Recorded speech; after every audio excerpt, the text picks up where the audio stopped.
Hi everyone, कैसे हैं आप सभी। उम्मीद है कि आप सभी काफ़ी अच्छे होंगे। मैं हूं अंज और स्वागत है आपका लव बियॉन्ड लिमिट्स पर। आई नो कि ये थोड़ा लेट हो गया है, बट जैसा कि मैंने आप लोगों को पहले ही बता दिया है कि ये वाली स्टोरी मुलाकात रूहों की, तारा और ईरा वाली, वो अब मैं शायद वीकली अपलोड करूँगी और वो शायद मंडे का दिन होगा। तो देखते हैं क्या होता है। चलिए एक छोटा सा रीकैप ले लेते हैं, क्या पता आप लोग भूल गए हों। चलिए चलते हैं रीकैप की तरफ। लास्ट पार्ट में आपने देखा कि ईरा और तारा गए थे अपनी डिनर डेट पर। कुछ प्यारी प्यारी बातें शेयर की थी इन दोनों ने और शेयर हुआ था इनके बीच फर्स्ट किस। लब से लब एक दूसरे के टच हुए थे। बस यही तो था ये छोटा सा पार्ट। चलिए चलते हैं आगे। किस बहुत सॉफ्ट था, लेकिन उसके अंदर एक वार्मथ था, एक कंफर्ट था। तारा पहले तो फ्रीज हो जाती है और फिर अपनी आंखें बंद करके उस किस को फील करती है, उसका जवाब देती है। कुछ सेकंड्स बाद दोनों ही एक दूसरे से हल्का दूर होते हैं। ईरा अभी भी तारा के हाथों को अपने हाथों में फंसाए हुए हैं।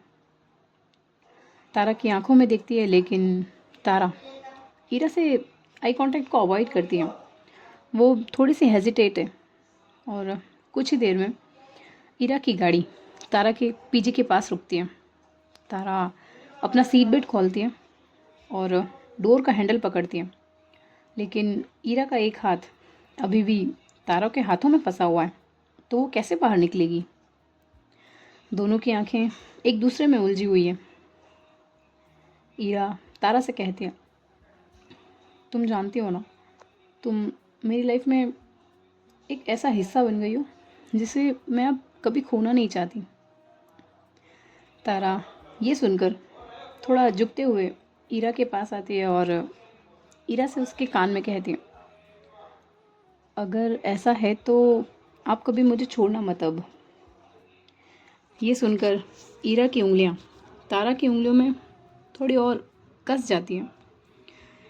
ईरा भी तारा की बात का जवाब देती है और उससे कहती है, आई प्रॉमिस। तारा धीरे से ईरा के शोल्डर पर अपना सिर रख देती है। ईरा अपने दूसरे हाथ से तारा के बालों को सहलाकर उसके कान के पीछे करती है और उसके फॉरहेड पर एक बहुत ही सॉफ्ट किस करती है। कुछ सेकंड्स बाद तारा गेट खोलकर कार से बाहर निकलती है और कार की विंडो में झुकते हुए ईरा से कहती है, good night my one and only. Ira हल्की सी हंसती है, लेकिन आंखों में वो सारी फीलिंग्स चमक रही हैं जो शब्दों से कहना मुश्किल है। तारा उतरकर पीछे के गेट की तरफ चल पड़ती है, लेकिन कुछ कदम बाद पलटकर फिर ईरा की तरफ देखती है। ईरा अब भी वही खड़ी है, जैसे उसे अपनी आंखों से कह रही हो, यू आर माइन। ईरा तारा को देखकर अपने हाथ से बाई का इशारा वेव करती है और तारा अपने कदमों को पीछे के स्टेयर्स की तरफ बढ़ा देती है। ईरा भी अपनी कार स्टार्ट करके अपने पेंट हाउस की तरफ बढ़ जाती है। अगली सुबह इन दोनों की आज कुछ स्पेशल है। कल रात का वो किस, वो प्यार का पहला एहसास इन दोनों के जहन से अभी गया नहीं है। तारा के पीछे में वो छोटी सी खिड़की से जो हल्का सा धूप का टुकड़ा है वो अंदर आ रहा है। तारा ऑफिस के लिए रेडी हो चुकी है, अपनी चाय का सिप लेते हुए। उसके दिल में कल रात का वही सीन चल रहा है। होठों पर एक छुपी हुई सी मुस्कान है, जैसे वो ईरा का टच अभी भी महसूस कर रही है। अपनी टेबल से वो नीली कवर वाली डायरी उठाती है, वही डायरी जिसमें वो अपने भाव लिखती है, अपनी फीलिंग्स लिखती है, और उसे उठाकर उसमें लिखने लगती है। कल रात मैं एक डिज़ाइनर थी, एक ऐसी डिज़ाइनर जो वापस आते वक्त अपने दिल पर किसी का नाम लिखा ही है। तारा लिखते लिखते ही अपने पेन को रोककर अपने होठों को हल्की सी उंगली से टच करती है और ब्लश करते हुए कल रात के उन सपनों में खो जाती है। तभी उसके फ़ोन पर एक नोटिफिकेशन पॉपअप होता है। स्क्रीन पर नाम है ईरा मैम। तारा एक सेकंड के लिए रुक जाती है। दिल ईरा का नाम पढ़कर थोड़ा तेज़ धड़कने लगता है। तारा वो मैसेज पढ़ती है। उसमें लिखा है, गुड मॉर्निंग मैडम साहिबा। कल रात आपको ड्रॉप करने तक सबसे मुश्किल काम था वो। किसी को गुड बाय बोलना इतना टफ क्यों होता है? तारा ये मैसेज पढ़ती है और उसके गाल सुर्ख सुर्ख लाल हो जाते हैं, जैसे उसने अभी अभी पिंक टिंट लगाया हो। वो अपने होठों को अपने दांतों में दबाकर ईरा के मैसेज का जवाब देती है, टाइप करती है, good morning my one and only.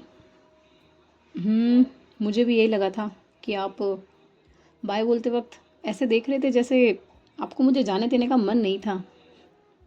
उधर ईरा भी तुरंत ही तारा का मैसेज पढ़ लेती है और स्माइल करते हुए उसका रिप्लाई करती है, ओ हाँ, रुकना तो चाहती थी लेकिन किसी ने रोका ही नहीं।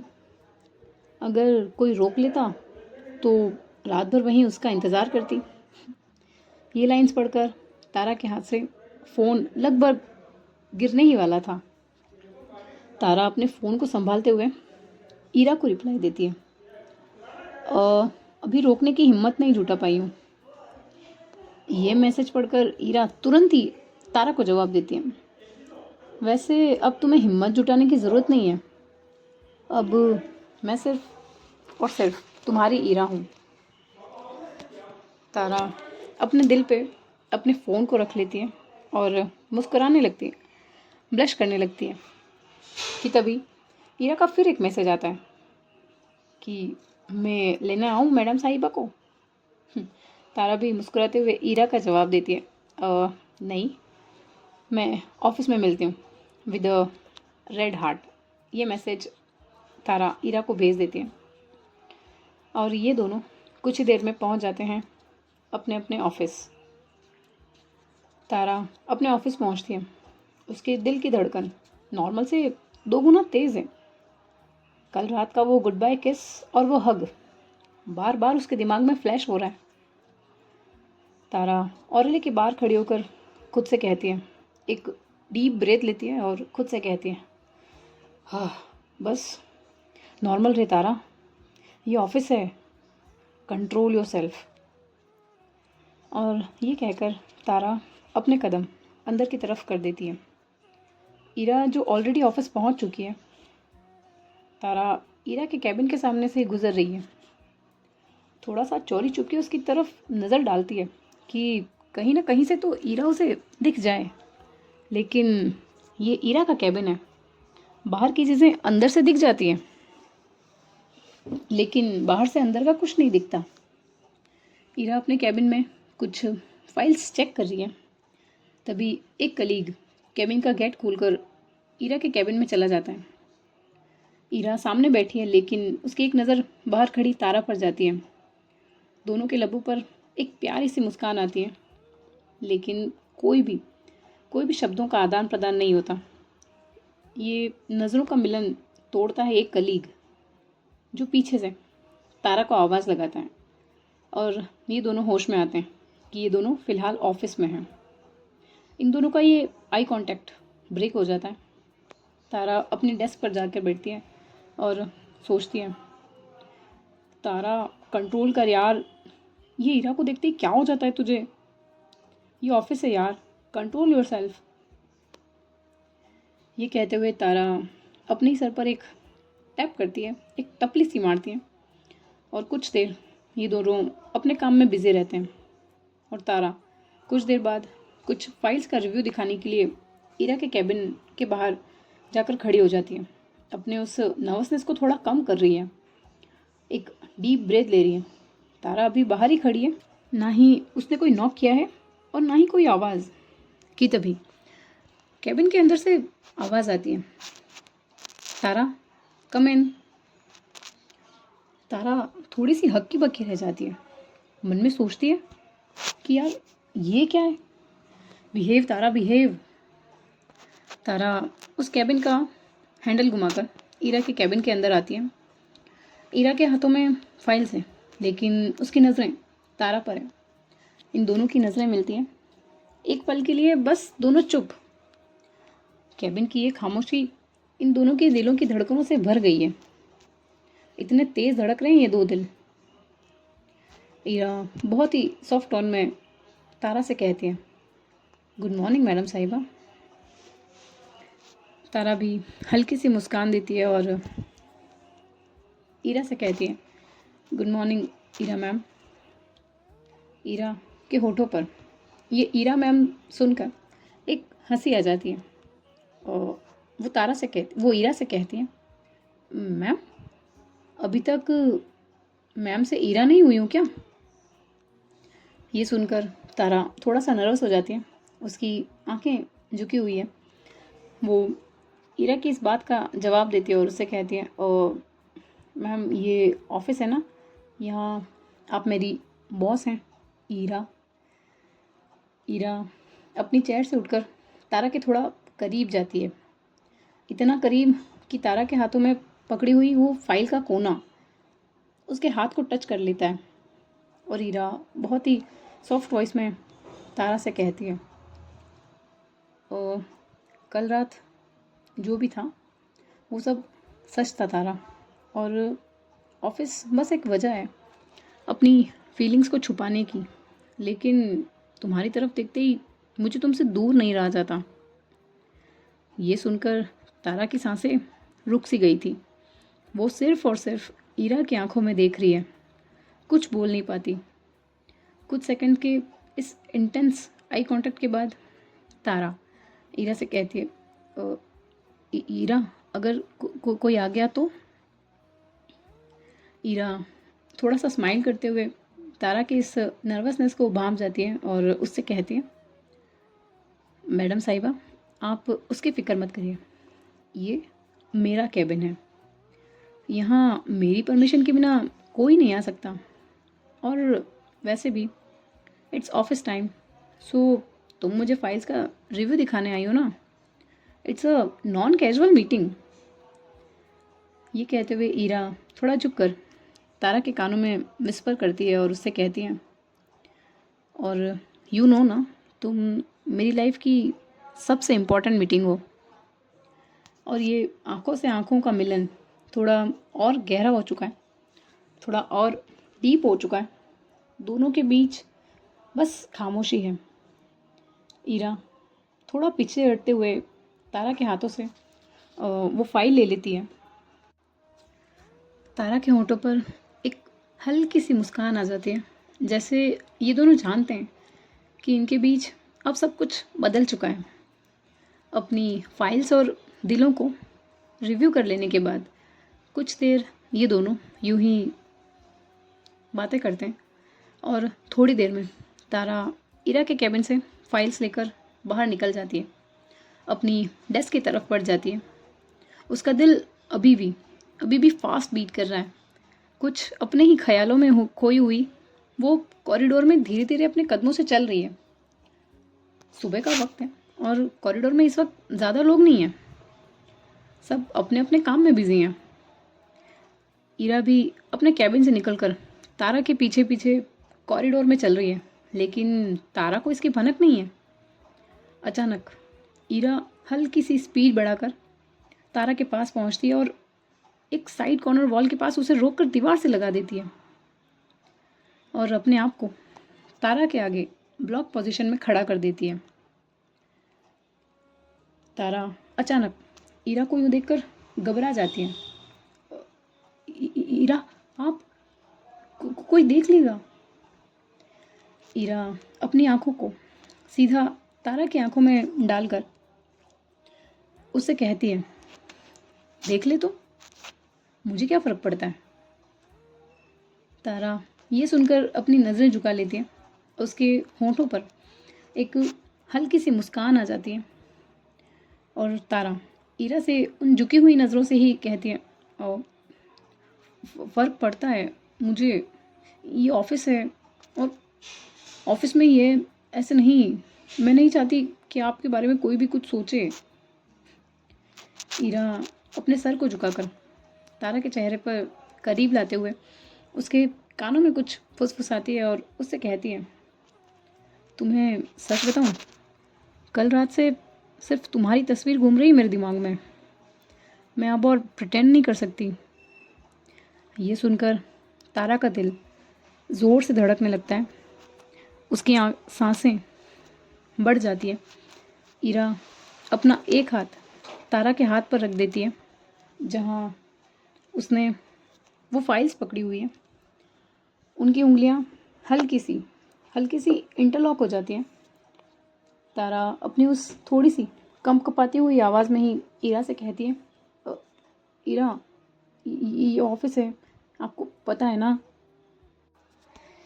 ईरा अपनी आँखों को थोड़ा सा टीजिंग वे में थोड़ा सा टेढ़ा करके तारा पर करते हुए कहती है, आई नो कि ऑफिस है मैडम साहिबा, लेकिन अब खुद पर कंट्रोल नहीं हो रहा है। सारा कंट्रोल कल रात ख़त्म हो गया था। तारा ईरा की ये बातें सुनकर आंखें बंद कर लेती है। एक सेकंड के लिए उसके होठों पर एक हल्की सी स्माइल आ जाती है, वो शर्मा सी जाती है। ईरा अपने उसी हाथ से जो अभी अभी उसके तारा के हाथों में इंटरलॉक था, उसी हाथ से तारा के चेहरे पर आ रहे उन बालों को उसके कानों के पीछे लगाती है और ईरा अपनी इंटेंस, अपनी उन कातिल निगाहों से बस तारा को एकटक देख रही है कि तभी दूर से किसी के आने की आहट होती है। यह आहट सुनकर ईरा तुरंत पीछे उड़ जाती है, लेकिन आंखें उसकी अभी भी तारा पर ही टिकी हैं।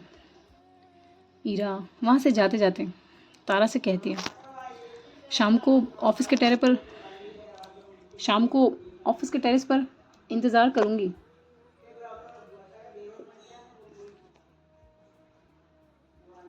कुछ ज़रूरी बात करनी है तुमसे। तारा शॉक में खड़ी रह जाती है। उसके गाल सुर्ख लाल हो चुके हैं, चेहरे पर मुस्कान है और वही मुस्कान आंखों में साफ साफ झलक रही है। तारा और ईरा दोनों ही अपने अपने काम में बिजी हो चुके हैं। लंच टाइम पर ईरा तारा के लिए लंच भिजवाती है, जो एक बहुत ही स्वीट गेस्चर है जो तारा के दिल को छू जाता है। ऑफिस में काम करते वक्त कब दोपहर से शाम का वक्त हो चुका है पता ही नहीं लगता। धीरे धीरे औरली भी पूरी तरह खाली हो चुका है। एक एक करके सारे एम्प्लॉयज़ अपने अपने घर जा चुके हैं। ईरा ऑलरेडी औरली के टेरेस पर अपने एस्प्रेसो को हाथ में पकड़े हुए तारा का वेट कर रही है। आकाश में अब हल्के हल्के तारे अपनी रोशनी बिखेरने लगे और वो खूबसूरत सा आधा चांद जो इस आसमान में एक नूर की तरह लग रहा है, हल्की हल्की हवा के उस झोंकों से ईरा के बाल लहरा रहे हैं। तारा सभी एम्प्लॉयज़ के जाने के बाद अपने कदमों को टेरेस की तरफ कर देती है। ईरा जो कि टेरेस की रेलिंग के पास खड़ी है, किसी के कदमों की आहट पर ईरा अपने आप को टेरेस के दरवाजे की तरफ मोड़ देती है। सामने तारा खड़ी है। तारा के चेहरे पर एक हल्की सी मुस्कान है। तारा उसके पास आती है और उसी मुस्कान के साथ ईरा से कहती है, क्या बात करनी है जो आपने इस तरह यूं टेरेस पर बुलाया। ईरा हंसते हुए अपनी उस एस्प्रेसो का एक सिप लेते हुए तारा से कहती है, क्यों, मैं तुम्हें इस तरह टेरेस पर नहीं बुला सकती क्या। नहीं, ऐसा नहीं है, आप यूजुअली काम रहती है ना, तो सडन क्यों। ईरा थोड़ी देर चुप रहती है और फिर एक गहरी सांस लेती है और तारा से कहती है, काम इसलिए हूँ मैडम साहिबा क्योंकि मैंने फाइनल डिसाइड कर लिया है कि मुझे आपसे साफ साफ सब कुछ कहना है। बिना बातों को घुमाए हुए। तारा थोड़ी हैरानी भरी नज़रों से ईरा को देखकर कहती है, क्या अब भी कुछ बाकी रह गया है? ईरा धीरे से तारा का हाथ पकड़ लेती है। उसके हाथों की पकड़ न बहुत टाइट है, न ही बहुत लूज़, बस एक जेंटल सा होल्ड है। ईरा तारा से कहती है, Tara, I don't want to just steal lil moments with you. चाहे वो कैफ़े की टेबल हो, ऑफिस के बीच के ये पॉजेज़, या वो कार के चंद मिनटों की बातें। मुझे तुम्हारे साथ पूरा वक्त चाहिए। तुम्हारी सुबहें देखनी है, तुम्हारे दिन का हिस्सा बनना है, और तुम्हारी रातों का भी। ऑनेस्टली तारा, मैं चाहती हूँ कि हम साथ रहें। एवरीडे मैं सुबह तुम्हारा चेहरा देखूँ, तुम्हारे साथ कॉफ़ी पीऊँ, और हर रोज़ ये जो तुम्हें बिना मन के बाय कहना पड़ता है वो ना करना पड़े। तारा ईरा की इन बातों को सुनकर थोड़ा चौंकती है, फिर उसकी आंखों में देखती है, और ईरा अभी इस मोमेंट में खुशी और शौक में फ्रीज है। उसे समझ नहीं आ रहा है कि वो क्या क्या जवाब दे इन बातों का, क्या समझे इन बातों को। कुछ पल के लिए वो भी एक गहरी सोच में पड़ जाती है, और फिर एक गहरी सांस लेती है। होठों पर मुस्कान लाए हुए, लेकिन चेहरे पर एक डिसबिलीफ है, एक अविश्वास है। जैसे उसे यकीन नहीं हो रहा है कि उसके कानों ने अभी अभी जो भी सुना है वो सब कुछ सच है। तारा ईरा से धीरे से कहती है, वेट, आप सीरियसली लिव इन की बात कर रही हैं? ईरा तारा की आंखों में बिना किसी हिचकिचाहट के, बिना किसी डर के, सीधा उसकी आंखों में देखते हुए उसे कहती है, yes Tara, I am damn serious. I want you in my every tomorrow. हर सुबह जब मैं आँख खोलूँ तो तुम मेरे पास हो। हर शाम जब मैं थक जाऊँ तो तुम्हारा शोल्डर मेरे पास हो। मैं अब तुमसे दूर नहीं रह सकती। तारा की आंखों में ये सब सुनकर नमी सी आ जाती है। वो ईरा को देखती है और थोड़ा ठिठक कर हंसती है, और धीरे से ईरा से कहती है, आपको पता है ना, आप जब ऐसी बातें करते हैं तो मुझे लगता है कि मैं किसी ड्रीम में हूँ, मैं कोई सपना देख रही हूँ। लिव इन का मतलब आप मुझे हर रोज़ देखने का टॉर्चर लेंगी। ये सुनकर दोनों हंस पड़ते हैं, और ईरा तारा को उसकी कोहनी से पकड़कर अपने और पास खींच लेती है, और तारा उसके सीने से लग जाती है। ईरा फुसफुसाते हुए ही तारा से कहती है, अगर ये टॉर्चर है तो मैं चाहती हूँ कि ये टॉर्चर ज़िंदगी भर चले, और मैं इसे सहन करने के लिए ऑलवेज़ रेडी हूँ। तारा ईरा के शोल्डर पर अपने सिर को रखते हुए ईरा से कहती है, पर ईरा, सोसाइटी, लोग क्या कहेंगे? ईरा तारा के चेहरे को अपनी तरफ करते हुए उससे कहती है, I don't care about anyone. तुम मेरे साथ हो तो I can handle everything. So will you comfortable to move in with me? Tara अपने चेहरे को ईरा के सीने में छुपा लेती है, जैसे वो ईरा की इस बात का जवाब दे रही है। तारा का इशारा समझकर ईरा के चेहरे पर एक रिलीव और एक हैप्पीनेस दोनों ही आ जाते हैं, और वो तारा से कहती है, वो ईरा से कहती है, वेलकम होम मैडम साहिबा। और ये दोनों इस खुले आसमान के नीचे एक लंबा हग शेयर करते हैं। एक ऐसा हग जिसमें वादा है, प्रॉमिस है, भरोसा है, और आने वाले फ्यूचर की झलक भी है। तो दोस्तों, आने वाले भाग में देखेंगे कि इन दोनों की ये प्रेम कहानी कहाँ तक जाती है, और क्या ये अपना लिव इन सक्सेस कर पाएंगे? क्या ये सोसाइटी के डर से कहीं डर तो नहीं जाएंगे? जानने के लिए आपको अगला भाग सुनना पड़ेगा। बने रहिए मेरे साथ। मैं हूँ अंज और मिलूँगी आपसे कहानी के अगले भाग में। तब तक के लिए खुश रहिए, अपने अपनों को खुश रखिए। अगर कहानी अच्छी लग रही है तो प्लीज़ लाइक कीजिए, शेयर कीजिए, सब्सक्राइब भी कर दीजिए आपके अपने चैनल को। Bye bye, take care, thank you so much.